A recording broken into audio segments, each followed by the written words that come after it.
Olá pessoal, tudo bem com vocês? Como é que vocês estão? Espero que estejam bem. Então vamos dar continuidade à nossa aula, né? Na aula anterior, nós conversamos sobre o feudalismo, né, sobre esse processo, esse período, essas transformações que vão atingir a sociedade europeia, né, no período da Idade Média. E aí vamos pensar um pouquinho, o que é feudalismo? Né? Quando nós falamos de feudalismo, ao que nós estamos nos referindo? Para a gente entender primeiro esse termo, nós precisamos entender o que é feudo, tá? Então, o que é um feudo, né? Um feudo pode ser entendido como uma terra, né? Uma propriedade, uma grande propriedade, onde vai haver várias instalações e que vai nos mostrar muito, vai nos dizer bastante sobre a dinâmica social dessa sociedade feudal, tá? Mas o feudo também ele pode ser entendido como uma renda, né? Como um direito, como uma renda que um senhor vai dar para um vassalo. O senhor suzerano vai dar para um vassalo. Mas como assim, professora? Calma, eu vou explicar para vocês. Para a gente entender essa concessão, né, para a gente entender, na verdade, esses dois significados da palavra feudo, a gente precisa entender um pouco a sociedade feudal. Tá? Nós conversamos na aula anterior sobre a estrutura da sociedade feudal, né, sobre a sua formação. Então, vamos lá. Na sociedade feudal existiam três grupos, tá? Então, os nobres. Aí, entre os nobres, nós tínhamos o senhor suzerano, que era o senhor mais poderoso e mais rico, e o senhor vassalo, tá? Então, era a nobreza. Em seguida, nós tínhamos o clero, que é a alta cúpula dos religiosos, enfim, que representava o cristianismo. E aí, esse clero, né, foi muito importante dentro dessa sociedade feudal. Por quê, gente? Porque a igreja, ela se destacou bastante nesse processo. Não só como uma representante de Deus nesse período, né, da fé, como uma instrutora dos modos, né, e do cristianismo, mas também como uma detentora de poder econômico. Porque a igreja nesse período, gente, só para vocês terem uma ideia, elas tinham pelo menos um terço das terras da Europa na Idade Média. Então, eles eram de fato bem ricos. E por fim, nós temos os camponeses, né? O povo. Então, tanto os camponeses quanto os artesãos. E aí é esse grupo que fica embaixo, assim, que fica na base da sociedade feudal, que vai pagar os impostos, que vai produzir a riqueza desse período. Desde a saída das pessoas da cidade e essa migração para o campo, então vai haver aí esse modelo de viver diferenciado, tá certo, gente?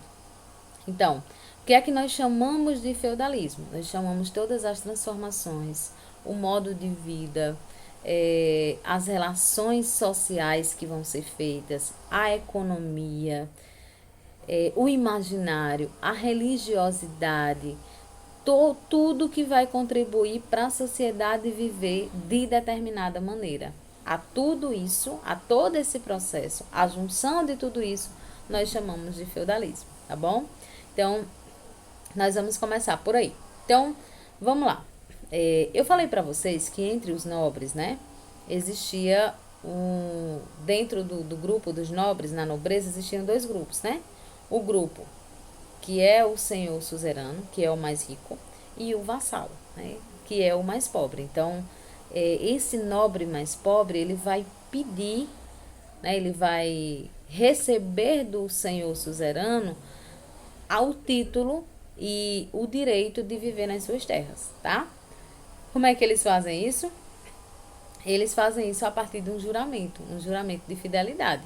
O senhor suzerano, ele garante a segurança, né, e dá essa concessão, dessa renda para o nobre que vive nas suas terras, e o senhor vassalo, né, esse nobre vassalo, ele vai oferecer para o senhor suzerano o seu trabalho. Então é daí que vão sair, por exemplo, os cavaleiros.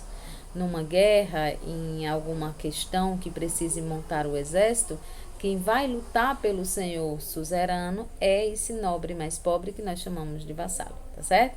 E isso é uma relação característica desse mundo feudal. Vamos seguir aqui no livro de vocês, tá? Então, outra coisa que eu queria chamar a atenção também, gente, é que o tipo de trabalho que vai ser predominante no momento do feudalismo vai ser a servidão, tá? Então, a servidão vai ser o tipo de trabalho principal nessa sociedade. Aí nós temos aqui no infográfico, eu já comentei com vocês um pouco, sobre a economia feudal. Então, a economia feudal, ela era baseada na produção agrícola, tá, gente? Nós temos também um certo desenvolvimento da pecuária, né? Ela vai ser praticada, mas ela não será praticada como atividade comercial. Não, vai ser uma atividade de subsistência. Aliás, a subsistência, lembra que eu já falei para vocês que a subsistência é produzir para a existência, para o consumo imediato, tá? Por que isso vai acontecer? Porque a atividade comercial no período do feudalismo ela vai desaparecer e ela só vai voltar um pouco depois, quando vai haver a queda do sistema feudal, tá? A queda do feudalismo. Quando vai haver o declínio desse modo de viver, é que a gente vai ver o reaparecimento da moeda e as relações comerciais elas vão ficar cada vez mais intensas, tá? Mas nesse período, o que é que nós temos? Servos que produzem na terra e que vão pagar impostos. Eu comentei algum desses impostos para vocês, tá? Então, nós comentamos sobre a covéia, sobre a banalidade, né? Nós comentamos sobre o dízimo, né? Que era o imposto obrigatório dos fiéis à igreja. Nós comentamos sobre alguma dessas características, né, desses impostos que a sociedade feudal ela pagava. E aí nessa organização aqui, nesse infográfico, vocês vão ver direitinho como é que essa sociedade se organizava, né? Como é que esse feudo, que é como espaço geográfico, vai ser utilizado e vai ajudar nessa dinâmica dessa sociedade feudal, tá certo, gente?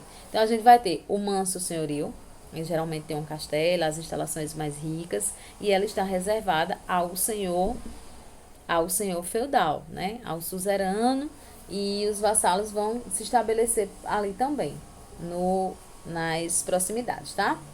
Nós temos o manso servil, né? Que são as dependências do servo, eles vão viver nas casas mais simples, né, geralmente agrupados em espécies de vilas, e o manso comunal, que são os lugares onde todos podem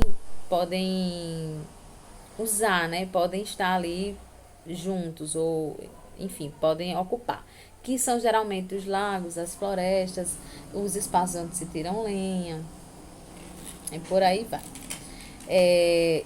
Pessoal, outra coisa que eu queria comentar com vocês é sobre as transformações que vai ocorrer na Europa feudal, tá? Primeiro, existe uma ideia de que nesse período do feudalismo, né, não houve nenhuma transformação.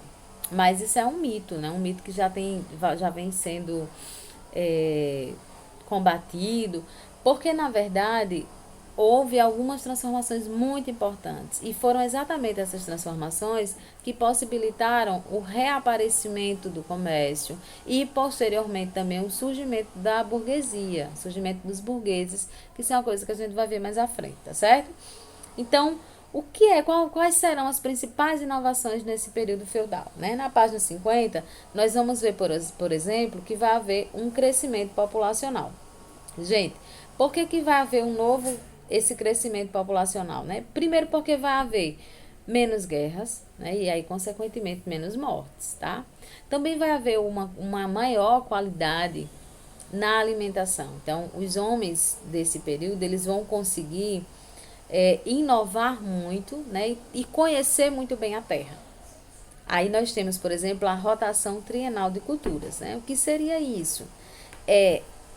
O conhecimento do solo e a necessidade de fazer esse solo fazer essa rotação. Então, esses camponeses, eles faziam a cultura, eles plantavam em determinado espaço, depois que eles colhiam ali, eles mudavam o seu lugar para fazer com que aquela terra ela pudesse se reconstituir e aí produzir um alimento cada vez mais nutritivo, cada vez mais completo, certo? Outras inovações técnicas, quais eram? Além da rotação de culturas, né? Eles também começaram a fazer instrumentos que os ajudavam na plantação. Isso fez com que houvesse menos desgaste físico, né, dos camponeses. Então, eles substituíram o boi pelo cavalo, né, para puxar o arado. Eles também acabaram criando moinhos de água ou de vento, né, que ajudava ali na utilização, enfim, eh, na condição de melhorar a terra para o plantio. E também outra coisa que eles fizeram, gente, foi a substituição do arado romano, que penetrava superficialmente, pela charrua. O que era a charrua? Era um arado munido de uma lâmina de metal que podia revolver mais profundo a terra, melhorando a qualidade do cultivo. Isso parece coisas assim muito simples pra gente, tá? Mas um arado, né?